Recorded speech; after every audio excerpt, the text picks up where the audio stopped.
Here we are back in the middle of the week with Exploring the Illuminati Occult. Christy, this is new. Back. The occult's back. The occult is back, and it's back because we also have something happening that we will discuss and analyze today. But first of all, Christy needs to mention and to thank our sponsors.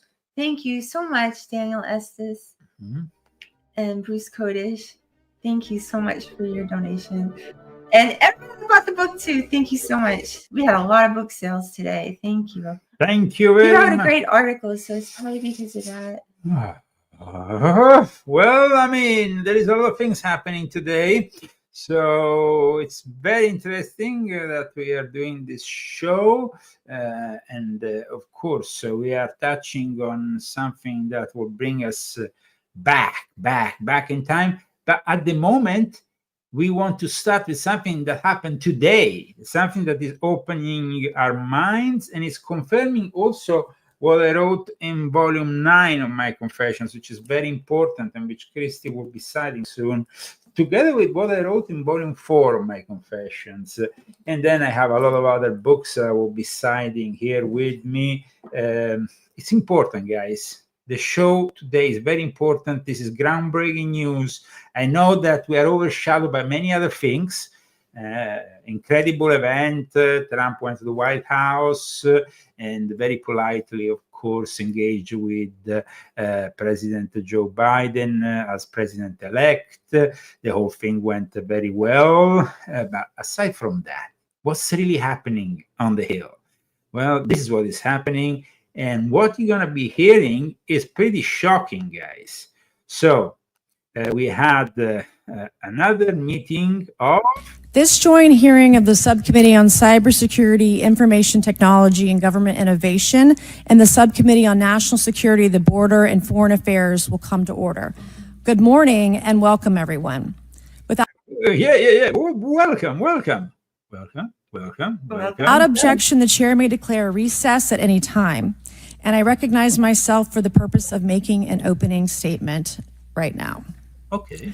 Good morning and welcome to today's historic hearing, which I'm co-chairing with Mr. Grothman, whose subcommittee held an important hearing on this topic last year. I want to thank my colleagues on the Oversight Committee, including Mr. Burchett, Mr. Burleson, Ms. Luna, Mr. Moskowitz, Mr. Garcia, for their relentless drive to get answers on UAPs. They've been steadfast in demanding transparency on the sightings reported by military pilots and armed forces.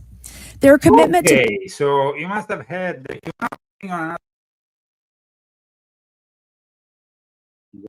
what's been going on. Okay, so this is what was happening on the Hill today. This is groundbreaking because, guys, what you will listen in a few seconds is pretty shocking. I mean, UFOs can be described as enigmatic and frustrating. We had, of course, whistleblower David Grush. I've talked about him in volume 9 of my confessions, and I talk about the whole reverse engineering setting the trap for this digital prison we are living in. But then also we need to know what's the position of Donald J. Trump, who is very open regarding the disclosure about all this. He's very open about anything, really. So, I mean, if everything goes as Trump has announced during his campaign, we will know everything about JFK's assassination, and confirming what I wrote in volume 11 of my confessions. We're going to know, of course, also other things. With Trump, it seems like we're going to be turning the page on many subjects. So I want to bring you forward in for the truth. Let's say 2-hour session in a moment of reckoning, I think, and of great importance, which happened with the arrival of Luis Elizondo, which, of course, a lot of you might have heard of.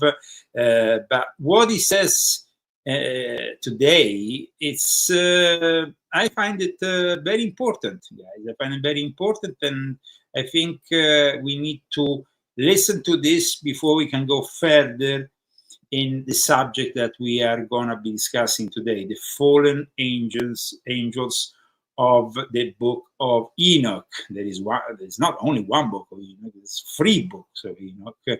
But let's see for a second, let's immerse ourselves a second in what is being said here, because it's very important and very relevant. Intelligence community. How frequently are UAP sightings over military installations?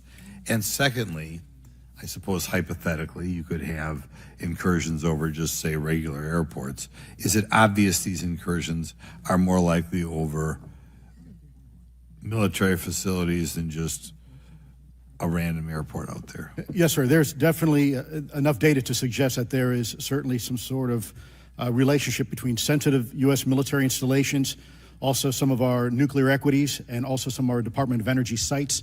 There is a long historical record that some of your colleagues may have, documentation that demonstrates this. This is not a new trend. This has been going on for decades, and that information's been obfuscated, unfortunately, from folks like you in this committee. And I think that's problematic because ultimately, at the end of the day, we have a significant situation here. We have something that can enter into U.S. airspace completely with no attribution. And how long has this been going on?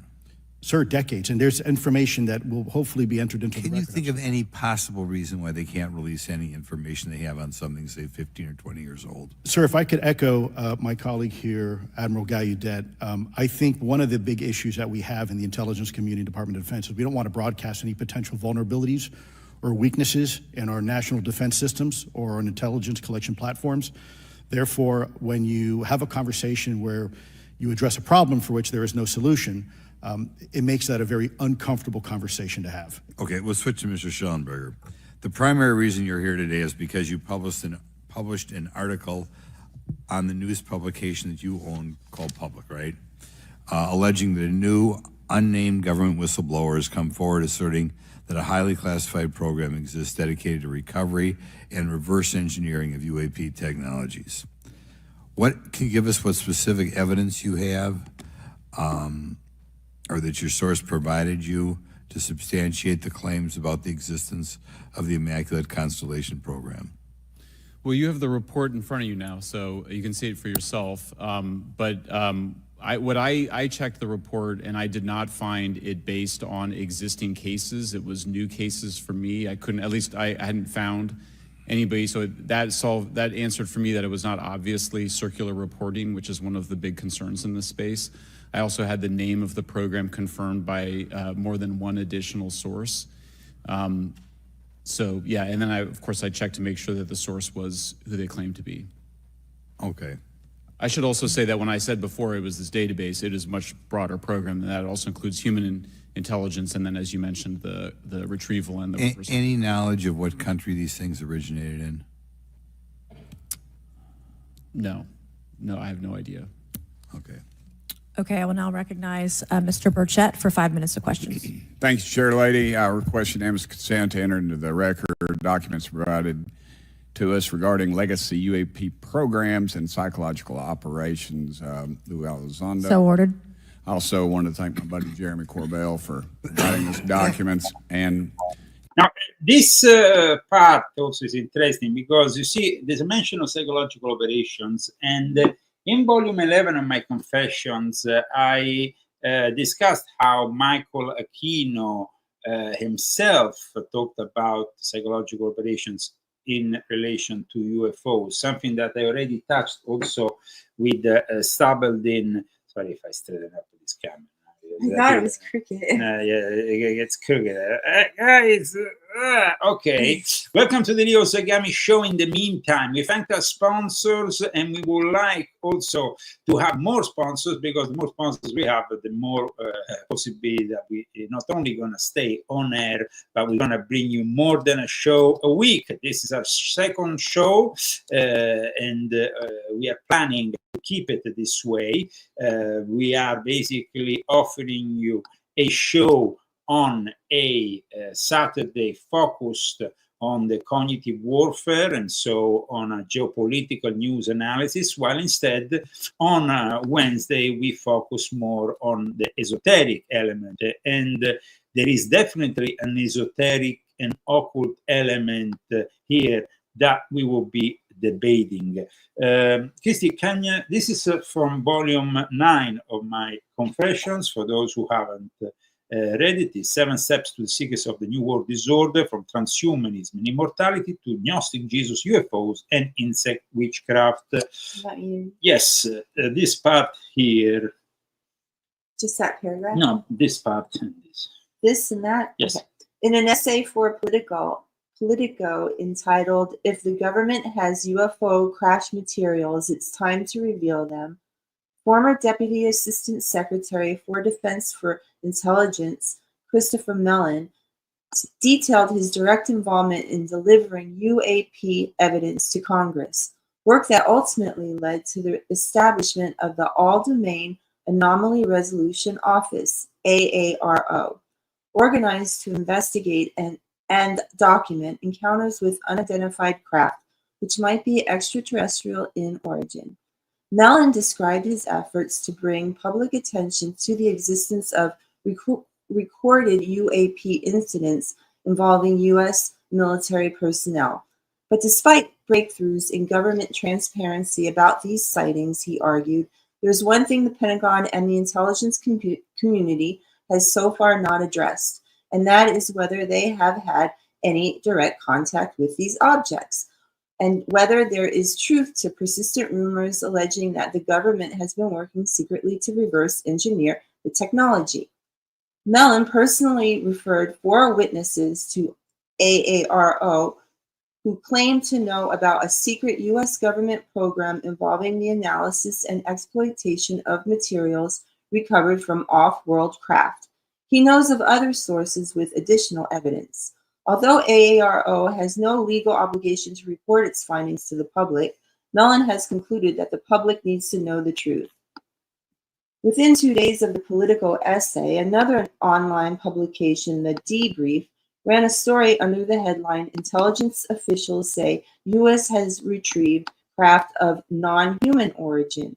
In their well-sourced piece, journalists Leslie Kean and Ralph Blumenthal detailed the allegations of David Charles Rouge, a former intelligence official turned whistleblower, who has provided both Congress and intelligence community inspector general with extensive classified information about deeply covert programs in possession of intact and partially intact craft of non-human origin.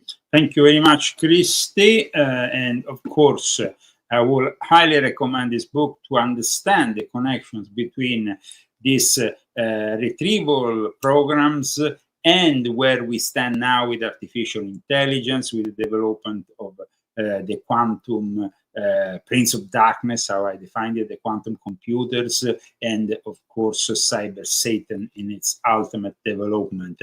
This seems to be, of course, where we are heading for. So here we are in the year 2024 with this second bipartisan hearing dedicated to this subject. But we want to go deeper. We want to go deeper, you see, guys. We wanted to go deeper, and we do it by going first of all to the book of Enoch. You see, book of Enoch, the figure of Enoch is the figure of a biblical patriarch and prophet, the father of Methuselah, name that they offer me here without any disrespect, of course, a protagonist of extraordinary events. This is also the story of a book which was recognized by early Christians, but it was no longer. Just as it was recognized by the rabbinical enterprise, and then it was not recognized any longer. So what pushed them to not recognize this book any longer? Enoch appears for the first time in the book of Genesis. The authors tell us about something unusual that happened to this guy, something really unusual. Genesis 5:24 tells us that Enoch walked faithfully with God. Then he was no more because God took him away. Kind of, that's it. He went.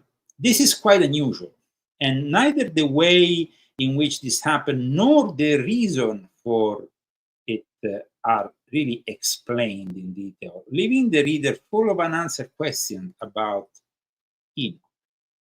The writings attributed to this prophet were originally considered canon by the church, but were then excluded in the 1st century after Christ when they came together for the Council of Laodicea.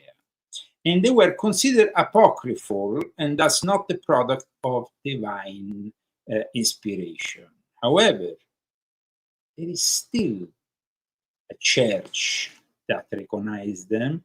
There is still a reality that recognizes them, but is not to be found within the Western world. We need to go to a distant place in Africa. But before going there, this the fact that being removed from the corpus of the Old Testament, the writings of this antediluvian prophet that was an ancestor to Noah, the guy who put together the ark. So, and so it could have really fallen in obscurity. According to estimates based on biblical dating, Enoch would have lived in an historical period that does not accord with the period in which the tales attributed to him were written. This would justify, according to the church, the elimination of this text from the biblical canons, apart from the fact that Enoch, like all the ancient patriarchs of the church, seem to have lived very long, like 300 years or whatever. But this will, on the other hand, it's this author, the fact that we talk about them, and the fact that we talk about them in connection with the fallen angels. The fallen angels have never really been described so accurately as within the book of Enoch. The moment in which these watchers, they look to the daughters of men, they like, they fancy them, and at that point they impregnate them. And this will give birth to the Nephilim. And this will give birth, of course, to the giants. So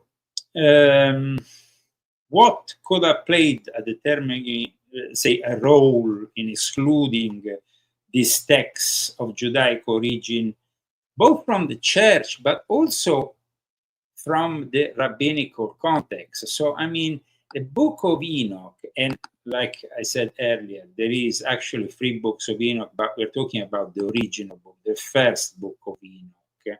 The fact that this book suddenly is made to disappear, it's kind of strange, no? Don't you think, Christy? Why a biblical figure prior to Noah's flood and the son of Jared and father of Methuselah, an antediluvian period man in the Hebrew Bible who appears in the book of Genesis, where he said he's lived 365 years. Maybe people don't want to know. They don't want that people to know about him, so they got rid of him. That's what they do. Especially because they change history. They change history. The book of Enoch, you see, contains a unique material. Finally, reveals us the origins of demons and Nephilim, why some angels were, of course, with an act of rebellion, left the heavens, and an explanation of why the Genesis flood was morally necessary, and also a prophetic exposition of the 1,000-year reign of the Messiah. But the interesting thing about this book is that a copy of it was preserved among the Dead Sea Scrolls found in the Qumran caves. And as you know, this was a discovery which is rather recent, because it happened in a period of 10 years between 1946 and 1956. We talked about it previously in exploring the Illuminati Occult, which is a long series. You can find from 2023 all the old episodes. There are 50 episodes in which we really delve deep into certain topics. Now, going back to the Book of Enoch, it is part of the biblical canon used by the Ethiopian Jewish community. And this is very interesting because at the same time is also present in the Ethiopian Orthodox Tewahedo Church. So in Ethiopia, both the Jewish community, which is said to be descendant from when, of course, Solomon married with Queen Sheba, that was coming from there. But the fact that this two groups in Ethiopia, especially the largest of the Oriental Orthodox churches, one of the few Christian churches in Sub-Saharan Africa, is connected and reveres this book. So, I mean, it's like Judaism and Christianity almost conspire together to get rid of it. I mean, the Book of Enoch was widely read during the Second Temple period. But then, I mean, it was no longer. And the main reason for this Jewish rejection of the book, it was that it's inconsistent with the teachings of the Torah. So here we have an inconsistency with the teachings of the Torah, and at the same time, according to the church, the elimination of this text from biblical canon for another reason. And all this because the prophet had witnessed something when he returned to earth relating to unique and disturbing experiences made somewhere else. It was like he had traveled with these aliens, between brackets, these angels. And Enoch tells of his trips into the sky, of celestial militias, of angelic figures he calls watchers, and of the permission given to him by these entities to transcribe all that he had seen. The prophet seems to be an authentic chronicler, and the only one who described events in the first person, like I saw it, I heard, I was there. So it was like he was reporting. These are frequent references to the enigmatic angelical figures that seem to have accompanied him on these trips. This prophet, this Enoch, is really an unusual kind of prophet also because of the fact that he ascends into the heavens. Now he's going somewhere else. He's not staying here on earth. Not even Moses did that. Mm-hmm. So the prophet, and before Jesus, so the prophet got to know his celestial guides, being able to even report the names and responsibilities of many of them. And they, this is quoting, of course, the Book of Enoch, they made me see the captains and the chiefs of the orders of the stars. They show me 200 angels who have authority over the stars and serve the sky. They fly around planets with their wings. The angels described by Enoch do not seem to correspond, however, with the benevolent spiritual entities the church usually portrays. And so we have to understand really what is describing here. The content, the description of the fallen angels seems to, of course, bring us to maybe the main reason for the rejection from the Hebrew canon, as well as also the rejection from the Christian church, who find itself with a different origin for mankind itself. Now, the angel described by Enoch, like I said, they are different. The characteristic of these figures makes us think of them as corporeal, easily recognizable in their morphology, often described as watchers with a crystal face. Could this refer to beings that are wearing maybe space suits that is possible. Enoch is a source of unusual and embarrassing stories, definitely for the, let's say, institutional theological interpretation, which tends to conclude that prophets' writings are figurative or mythological. Little of what is reported by this, let's say, inconvenient prophet is suitable for a consideration of a religious and spiritual nature. We seem to instead see things which would struggle not to find a almost ufological, okay, and which we invite you to read in their entirety. So each of you can develop their own opinion. So the Book of Enoch is something that definitely needs to be read. It tells the stories of these 200 watchers or angels sent to watch over humanity. These watchers conspired to commit sins by taking human women as wives and having children with them. They also taught humans many skills relating to the different disciplines. They also brought certain kind of magic.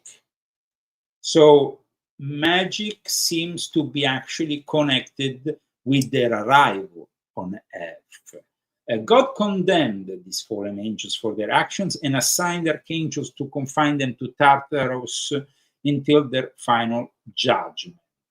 God tasked these archangels to deal with the rebellious fallen angels. He also instructed the archangels to show Enoch, the main character in the Book of Enoch, what will happen to watchers and their offsprings.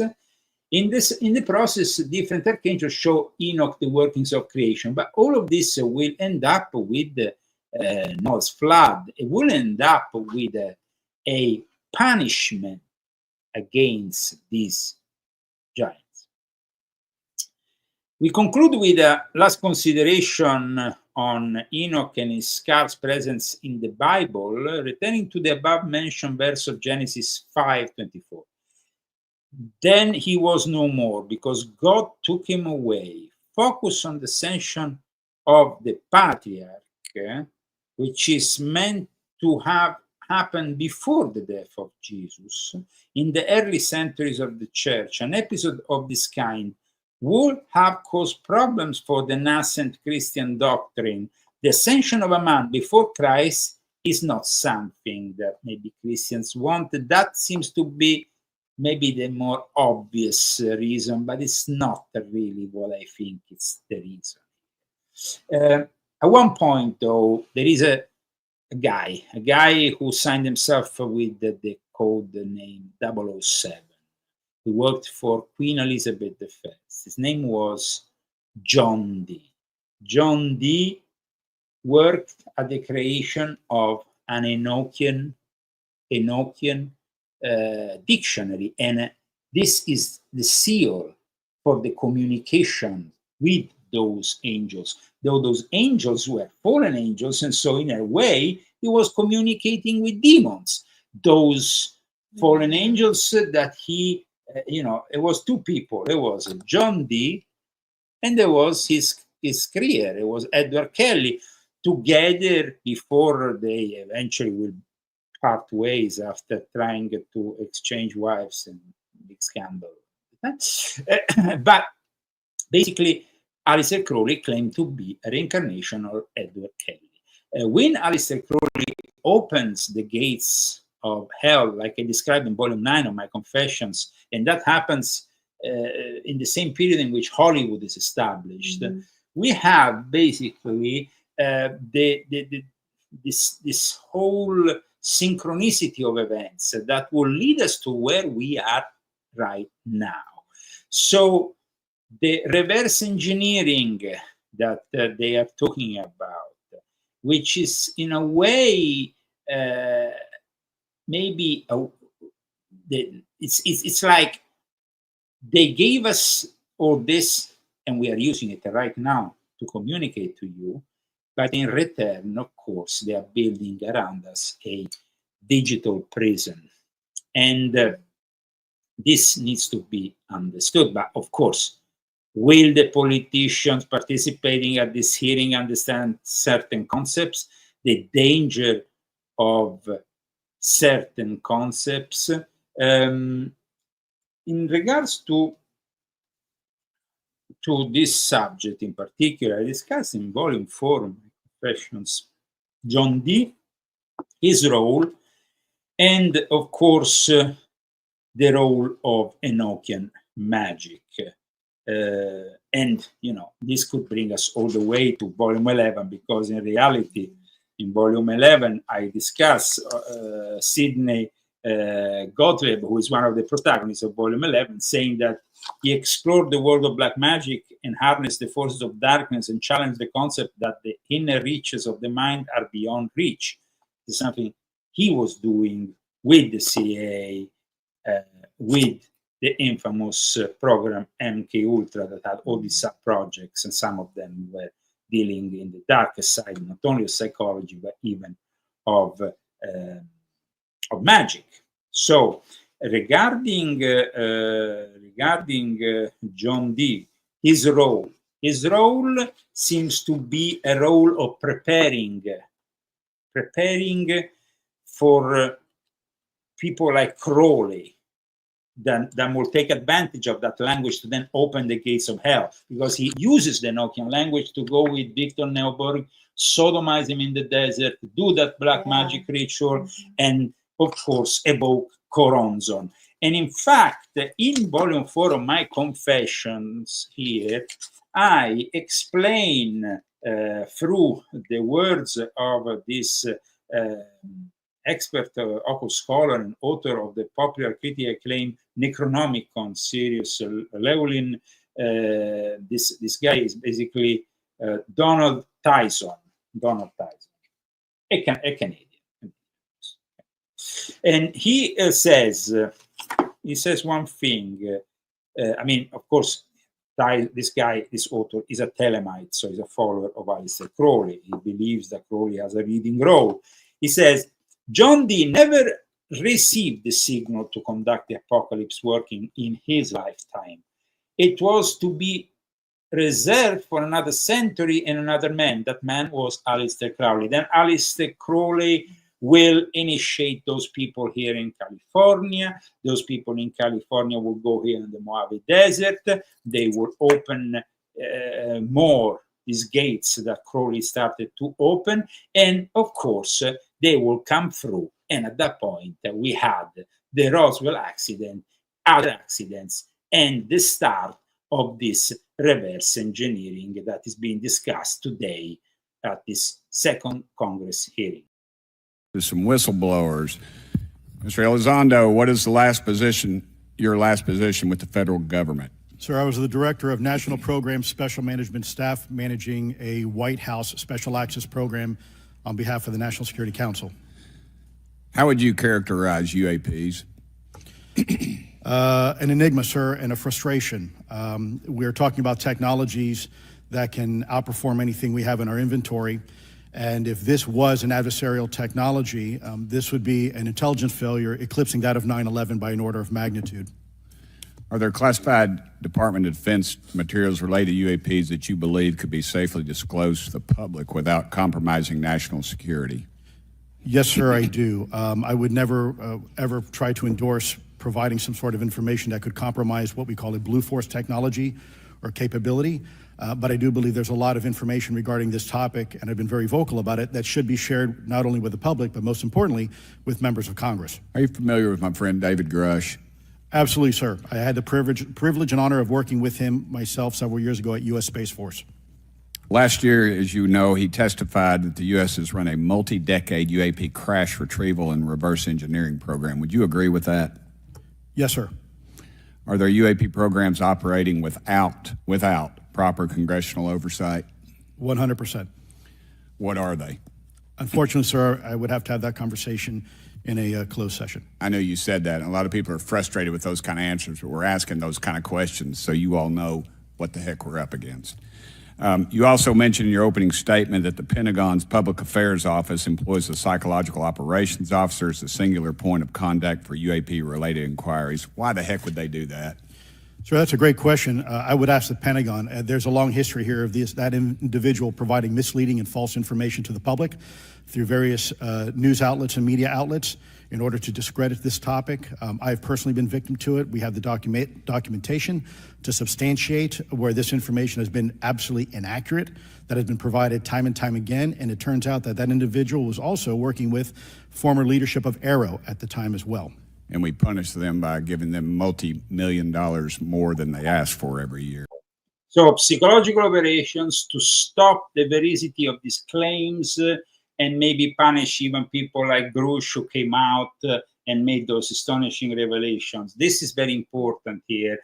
In 2002, the British newspaper, the famous tabloid, the Sunday Telegraph, reported how the Vatican had banned the veneration of certain angels that do not appear in the text of the Bible, like, for example, Uriel, but many others also. Now, this happens, I mean, the news report said that the early church had excluded the book attributed to the Old Testament prophet and patriarch Enoch. So in 2002, still the Vatican wanted to stop and kind of lift the veil on top of certain names and on the fact that there is this, of course, unauthorized book, this book of Enoch. That then, like I said, it's not the only one, because we find there's also another couple of books of Enoch that followed in the Apocryphal series. Now, who are the watchers, the fallen angels that the early church and the modern Vatican is so concerned with? Genesis 6:1-4 says, when man began to multiply on the face of the earth, and daughters were born to them, that the Son of God saw the daughters of men, that they were fair, and took them wives of all which they chose. Traditionally, this is kind of like overseen, even if it's present in Genesis, which is a canon book. I mean, it's not some apocrypha. Now, the watchers are the ones who watch, the ones who were supposed to be in charge. These are the Ben Elohim, the fallen angels. We also know them with the name Grigori. And Grigori then touches me personally. Yeah, I was going to say, isn't that your name? Yes, in the ancestry, my ancestry, of course, I am the Marquis de Grigori. De Grigori, because, of course, the descendants became then the aristocracy, the royal families, and their bloodlines in some way. Now, we are, of course, often we are remembered also of the importance of the work of Zacharias Sitchin, that also connects the Anunnaki to all this. The Anunnaki is part of this whole thing. And so I wanted Christy to read this about their technology, the technology of the Anunnaki, from a book by Massimiliano Caranzani. Okay, their technology. Traces of Anunnaki technology have reached us in an incredible number of texts, most of which are considerably holy, but also in artistic depictions of humans from all eras and places on Earth. We will begin by looking at the concrete evidence that has reached us that proves that they are irrefutable existence beyond reasonable doubt. Our planet is full of evidence each of us has had the chance to know from our very first days at school. I want to interrupt a second, because for those who have just tuned in, the Anunnaki, the Watchers, the Nephilim are all groups of beings from ancient texts that scholars debate still if they are connected or not. But the Anunnaki then from the Epic of Gilgamesh, that we know has elements of Noah's flood. We have the Watchers from the Book of Enoch. We have the Nephilim from Genesis. And it seems like, according to Genesis, the Nephilim are basically, the Anunnaki and the Nephilim seems to be the same thing, the same beings. And for this reason, please, Christy, continue. Okay. I might be reading something I don't know. Our planet is full of evidence each of us has had the chance to know from our very first days at school. We have never put together and reconstructed the full picture that sheds light on a whole chapter of our history. What could have survived for millennia and be able to bring us irrefutable proof of the presence of extremely advanced technology in the past, used by unknown builders and now forgotten? I am obviously talking of stone and the megaliths that were created with it, showing mystical geometries on the surface of the earth. The whole planet is full of architectural creations that come from such a past so remote it is completely indecipherable and forgotten. However, they all have some fundamental things in common. 1. They are colossal creations, megaliths of such size that moving them would be a challenge even today, if not completely impossible. The architecture, engineering, and construction of many of these megaliths is inexplicable to this day and often not replicable with the technologies available to us. In their proportions and alignment, all of these works show clear signs of incredible astronomical, geographical, and mathematical knowledge. No, this is number 4. We do not know when or who built these massive constructions, and we rarely know the reason for which they were built either. And number 5, these constructions have a common imprint and show that they were built by the same people, despite the fact that the civilizations they are attributed to geographically have never had any documented contact with each other before modern times.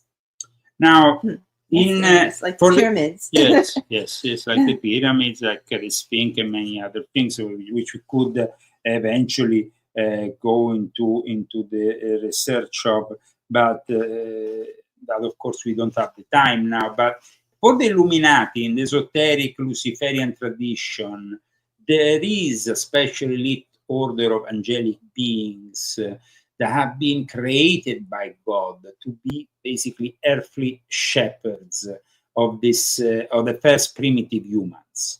The first primitive humans, how were created? Were they created as we know to be the image of God? No, so this image of God, were they actually Adam's manipulated genes? Was it like they were somehow a product of a scientific achievement, a little bit like Dolly the sheep? In 1997, the world was shocked by what was considered the experiment of the century, and that was Dolly the sheep. I mean, everybody remembers on TV it appeared. She was the first mammal officially born from a cloning procedure. Among all the religious representatives, the Jewish ones seem strangely to accept the news with the least alarm. The newspaper L'Unità in Italy ran an interview with Rabbi Egael Safran, in charge of medical ethics and Hebrew law at the University of Jerusalem, under the heading, and this was the heading, guys, in the newspaper, cloning. Cloning, it's in the Bible. Now, it was la clonazione, c'è già nella Bibbia. In this interview, the journalist invited Safran to explain what position the halakhic authorities, the rabbis in charge of interpreting modern reality in light of rules fixed by scripture and Jewish tradition, take with regards to this revolutionary biotechnology and its possible future application on human beings. The interview focus on the bioethical, of course, implications of it all, tied to the cloning procedure of Dolly the sheep and the eventual usage of reproductive means. To a specific statement made by the journalist, in this possibilistic attitude, traditional Hebrew culture seems to rediscover something very ancient, an idea that has been with them from its origin. With Safran gave a very interesting answer. Guys, he said, it is true. You just have to remember how Adam and Eve came to life. Cloning and genetically modifying embryos, I mean, it doesn't seem like, I understand for us today, the fact that we could be the product of a cloning is definitely but God doesn't shocking. like that, right? No, I mean, God wouldn't like that. But it very will be the much. cloning made by God. So it will be a holy cloning, let's say, no? Cloning himself. Cloning, and of course there is different hypotheses, but clone individuals are following a procedure that does not involve typical insemination. This provokes dissent from, of course, dogmatic theology, which postulates the creation of a soul with the first cell of a potential individual at the moment of insemination. Any animal cloning is a reality now. It's been for a few years. Thanks to the progress of technology, anybody who wants his cat, dog, or whatever cloned, they can have a copy of such animals. But of course, human cloning seems an hypothesis that is very controversial, to say the least. And also Adam and even a special human lineage. So in the first chapters, I mean, we see Genesis, what brings us. But at this point, we are meant to understand a special elite, a divine prime directive interfered in a revolution and brought us where we are now. Most of the information we have on the Watchers and their activities come from the Book of Enoch, the first book. And in the Orthodox Bible, the prophet Enoch from the Hebrew ENOCH or instructor is a mysterious figure. He is described as the son of Cain, the first murderer, and the first city built by his father is named after him. You have Cain and Abel, you have this confrontation between the two brothers. And further on in Genesis 5:18, several generations later, Enoch is named as the son of Jared, and it's during his lifetime that the Watchers either arrive or incarnate in human bodies. So this is though where we are now. We have discussed today, as you can see in exploring the Illuminati Occult, the possibility that these fallen angels, because you see, when you're talking about the fallen angels in the Book of Enoch, the figure of Lucifer is called Samyaza. Samyaza is the fallen angel of the apocryphal Abrahamic traditions this way, but also present in Manichaeism as the leader of the Watchers. Manichaeism is probably the largest Gnostic sect still that survived, that was founded by the very revered prophet Mani. So this Samyaza, it's present, and Samyaza is portrayed as the leader of a band of angels, the son of God or Watchers, the Grigori, who rebel to God. But without them, maybe we will not have humanity as we know now, because they are also the ones who brought us a lot of the technology that we use since ancient times. And so we're talking here about the basics that distinguish us from the more primitive Neanderthal, or even before that. Now, Nephilim, it's translated as giants in the King James translation of the book of Genesis. And we have, though, I mean, these references also that bring us all the way to the Babylonian Talmud, that contains a singular mention of the name Samyaza, and this also is very important in regards to Jewish tradition. However, it seems to me that the Satan figure, which is Samyaza basically, and the way that is described in so much detail, and the fact that it's described as mating with the daughters of men, has created definitely a problem for both Christianity and for Judaism. Aside from in Ethiopia, where there is one of the most ancient copies of the book of Enoch that is kept on top of a mountain by an old monk that is always there. Where? In Ethiopia, on top of a mountain, there is conserved a very holy copy of this book, and they're very holy about it. And to get to that mountain, to get into that cave, to watch is very.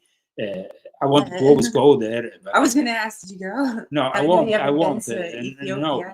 I've been to Egypt, but then you have also the fact that Uza, which is another name for Samyaza, though, is the tutelary angel of the Egyptians. So it was the angel that protected the Egyptians. And before the fall, Samyaza was of the rank of Seraphim. It was of a high rank, the celestial of heavenly rank of most holies in Judaism. And the term will also play a role subsequent in Judaism, Christianity, and Islam.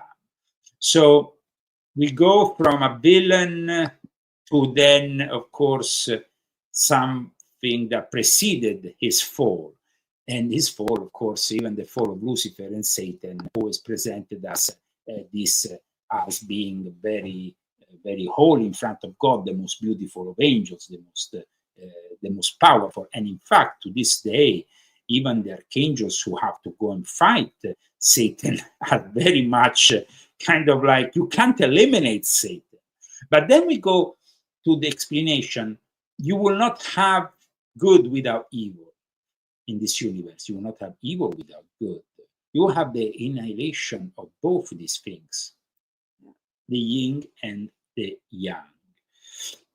So I hope that you understand when we are talking here about these UFOs, these WAP, what are they, and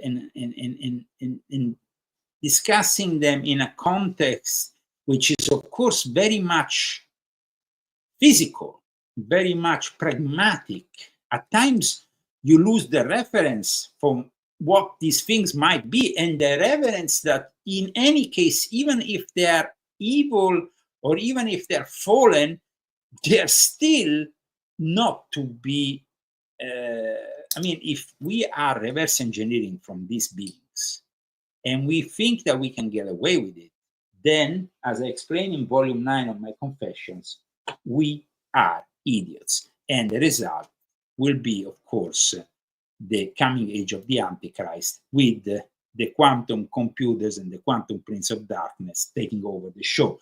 This is the thesis I bring forward in volume 9 of my Confessions. Let's go back to the Congress. That you mentioned in your opening statement on an email you received from the operations officer of the Fleet Forces Command regarding unknown objects almost colliding with U.S. military planes. Did anyone respond with knowledge of what the objects were? I received no response, sir. Did the exercise get canceled? The exercise did not get canceled. Why do you think the commander of Fleet Forces operations officer never discussed the incident again? Sir, I'm speculating because I didn't have an exchange with him, but I believed it to be part of a special access program, the information and the video, which we have known now it was, and he realized he couldn't share that openly with the recipients of the email, and therefore the email was pulled from everybody's account. Again, tell us what happened to the email from the commander of Fleet Forces. The day after I received it, and all the other recipients received it, which were all the subordinate commanders of U.S. Fleet Forces, so 1- and 2-star admirals, including strike group commanders, the email was wiped or deleted from our accounts, Okay. and then no one talked about it. All right. Have you specifically had any experience with submersible objects? Sir, I've no personal experience, but I've had witnesses on submarines come to me and say they've seen on sonar data. Correct. Okay. Yeah, how would USOs. how would you characterize those, and how do they move? The one instance that was revealed to me was in the 80s on a nuclear-powered submarine, a ballistic missile submarine, that the object exhibited the characteristics of a Russian torpedo in terms of its speed of movement and closing rate with the submarine, and then it slowed and followed the submarine slowly in its wake for a period of minutes, and then rapidly exited the scene. And nothing that we know of and technology-wise could replicate that. And the speed of these objects was faster than anything that we have or anybody else has that would be manned. Is that correct? It was on the order Underwater. of a torpedo. So Yes, sir. Yes, sir. But as it exited, it Well, I don't exactly know how fast a torpedo is, but I expect it does better than my old outboard Scott Atwater, so I'll take that as a yes. Yes, okay. sir. Have you experienced any experience with the All-Domain Anomaly Resolution Office, ARROW? Yes, Congressman, as I mentioned previously, and I have met with them. Okay. You heard Mr. Alexander describe psychological operations for those contacting the Department of Defense about UAPs. You mentioned a similar influence operation by ARROW. Why are federal agencies invested in running information operations about UAPs if they do not exist? Yes, sir. But I'll make a statement on ARROW's behalf. They have new leadership. The office has reached out to me to meet again, and I take that as a good faith effort, and we'll see where that goes. Thank you, Chair Lady. I've run over. Thank you. Thank you, Mr. Tennessee. I would now like to recognize Mr. Higgins. And we are live from Palm Springs, California, with a new Exploring the Illuminati Occult series, The Fallen Angels here of ENOCH, as the U.S. Congress holds this UFO hearing that confirms, of course, most of the things which I wrote about in the last few years. Christy, from Volume 4, I would like you to read this part here. Okay. Once the demons have taken up residence, we will be powerless to prevent them from turning our thoughts and actions toward chaotic and destructive ends. These apocalyptic spirits will set person against person and nation against nation, gradually increasing the madness and chaos in human society until at last the full horror of revelation has been realized upon the stage of the world. We are living that right now. And those who have asked me which egregores and which lesser Elohim entities do the Masonic ritual contact, please read Invisible Master, The Puppeteer's Hidden Power. That together with all the other books we cited today, Volume 4 and of course Volume 9 are the books I highly recommend. Yes, but then we have those who prefer to have some great Well, if you want to food. eat. Zagami Family Cookbook, guys, before we What did leave I you. make today, Maria? Oh, today you made something fantastic. I usually make pizza on Saturdays, and now I made pasta today. Oh, so. fresh. The fettuccine, that one, the Sunday sauce one. Is that the Sunday sauce? No. This is another one. The fresh fettuccine were fantastic. I mean, everything is fantastic here. Yeah, I mean, when I read this book, I just have to ask Chris. We need to make this the pasta with peas. I love the pasta with peas. It's so fantastic. The pasta with vodka, the pasta with pistachios and prawns. Guys, You want to eat like a king? The Zagami family cookbook is available now, authentic Italian cooking, and is another way of supporting our show. Yes. I hope you liked a new format here on Wednesday, as well as our cognitive warfare that seems to have gone very well on Saturday. We will continue this Saturday. It's 2 times a week, thanks to our sponsors. Yeah, Casey, thank who were you. the sponsors this week? Daniel Estes and Bruce Kodish. Oh, and everyone. Thank you guys so much. You guys rock the Casbah. you guys rock the Casbah. Thank you so much. And of course, for Wednesday, we go back to our old. Is this the Daphne Cobb? Oh, no. No. Oh, That's we did at the opening. Oh, okay. Oh, yeah. No. We go I back said I would dance.